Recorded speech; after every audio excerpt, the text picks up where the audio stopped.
Welcome back. We're still looking at the legislative executive relations, and we've been joined by another legal practitioner, Tunde Kolawole. Thank you for joining us. Thanks for having me, and good morning to all our viewers. Before we went on break, Mr. Didika was talking, but let's get to your own side of the conversation. He says the legislature is not being allowed to do the job. He says he doesn't exactly agree with him. We'll still come back to him, but let's hear your own side of the conversation first. What's your take on the impasse? There are several issues between the legislature and the executive, but generally, what's your take? Yeah, honestly speaking, what is happening between the legislature and the executive is not peculiar to Nigeria alone.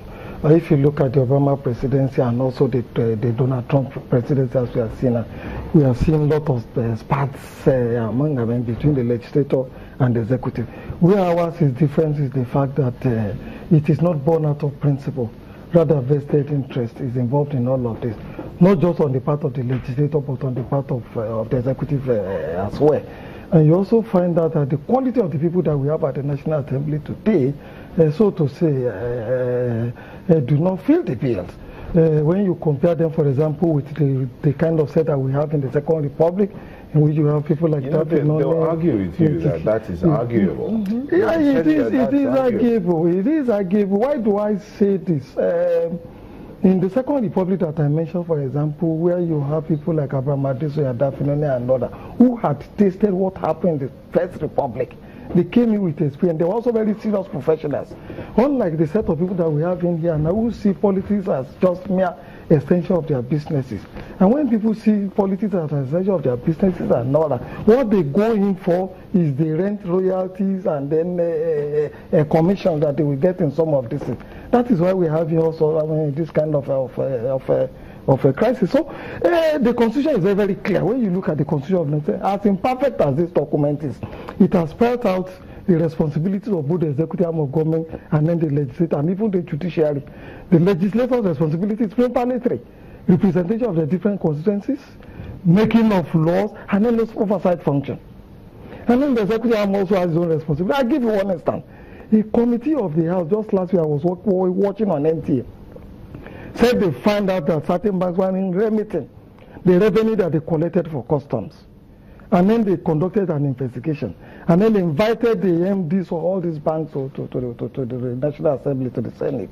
And then when they got them there, they asked them questions and all that. At the end of the day, the chairman of the committee said, I'm giving you 7 days to go and raise the checks of all the unremitted money to the committee. That is an irresponsibility. That responsibility, immediately you have conducted your investigation. What you do is to pass your findings to the executive arm of government, which is the president, who will take it to the Minister of Finance for implementation or for whatever redress that has to be done. Okay, but so these are the kind of things that we have continued to see among these among the legislators in this country. Okay, I will come back to you, Mr. Didika. Back to your conversation now.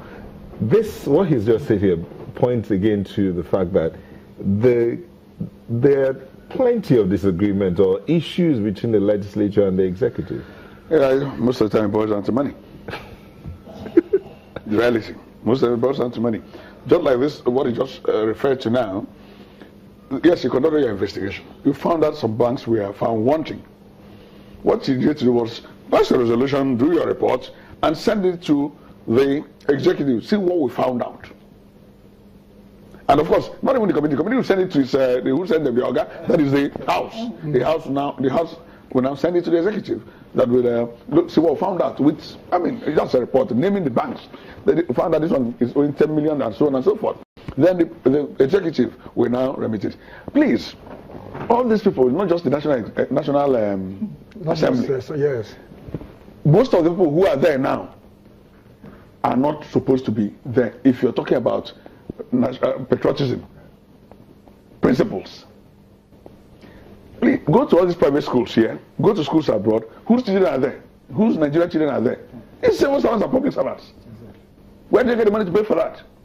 How much is the highest paid public servant or civil servant paid in Nigeria? You can't even afford a term.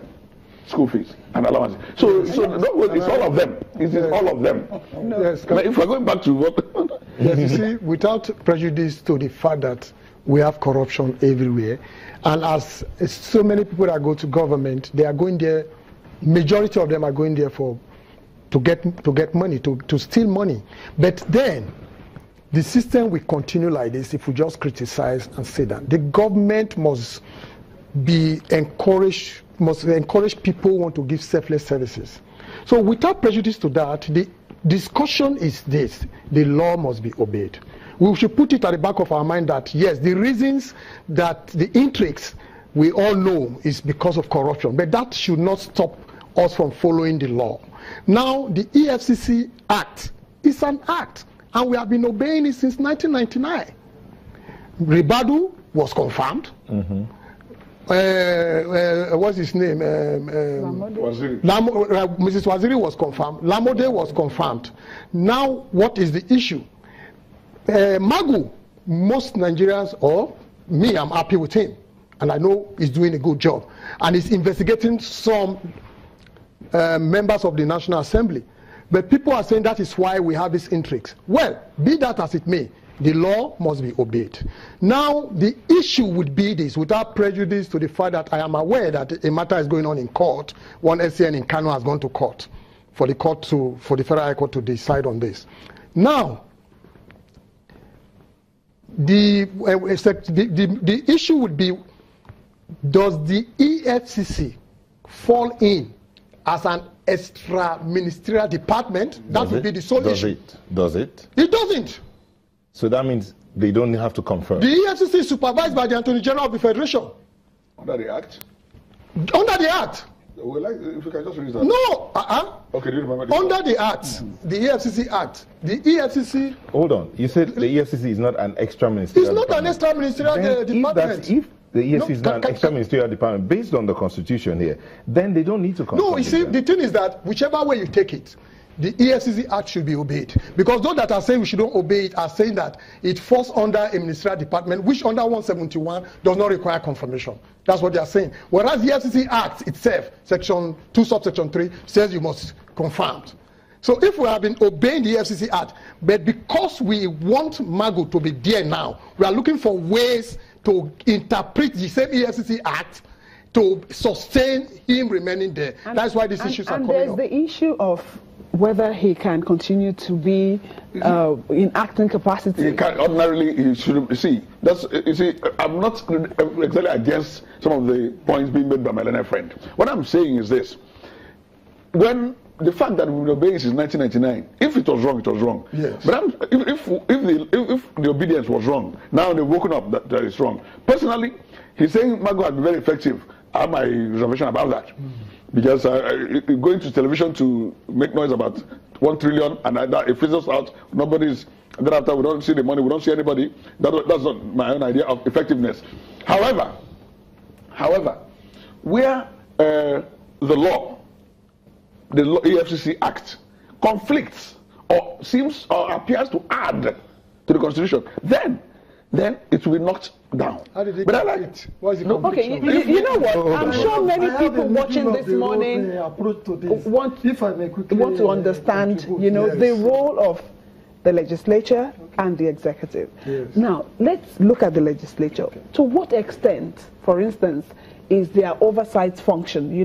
Where can they stop, or where should they stop when it comes to, you have this to do, this is to this extent that I can get to. And for the executive, what is there also for them? Where will the executive stop and then perhaps pass it on to the judiciary? Remember, you talked about the proper duties according to the Constitution. Exactly, okay, so let's go.